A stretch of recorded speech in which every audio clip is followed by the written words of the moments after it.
حضرت مسروق سے روایت ہے کہ میں نے حضرت عائشہ رضی اللہ تعالیٰ عنہ سے پوچھا، رسول اللہ صلی اللہ علیہ وسلم کو کون سا عمل زیادہ پسند تھا؟ انہوں نے فرمایا، جو ہمیشہ کیا جائے خواہ کم ہی ہو۔ میں نے کہا، آپ رات کو کس وقت تہجد کے لیے اٹھتے تھے؟ انہوں نے فرمایا جب مرغ کی پہلی آواز سنتے۔ سنن نسائی حدیث نمبر 1617۔ حضرت عاصم بن حمید بیان کرتے ہیں کہ میں نے حضرت عائشہ رضی اللہ تعالیٰ عنہ سے پوچھا، نبی صلی اللہ علیہ وسلم کن الفاظ سے قیام اللیل کا افتتاح کیا کرتے تھے؟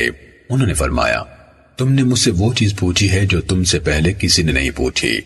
رسول اللہ صلی اللہ علیہ وسلم 10 دفعہ اللہ اکبر، 10 دفعہ الحمدللہ، 10 دفعہ سبحان اللہ، 10 دفعہ لا الہ الا اللہ اور 10 دفعہ استغفر اللہ کہتے تھے۔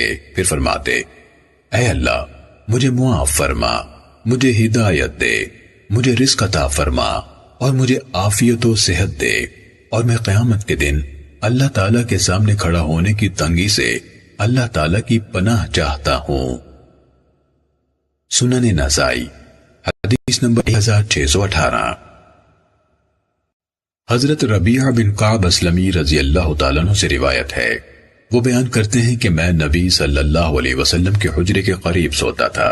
جب آپ رات کو تہجد کے لیے اٹھتے تو میں سنتا کہ آپ دیر تک سبحان اللہ رب العالمین، یعنی پاک ہے اللہ جو جہانوں کا رب ہے، پڑھتے رہتے۔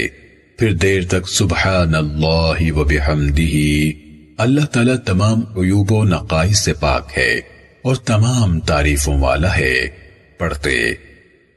سنن نسائی حدیث نمبر 1619۔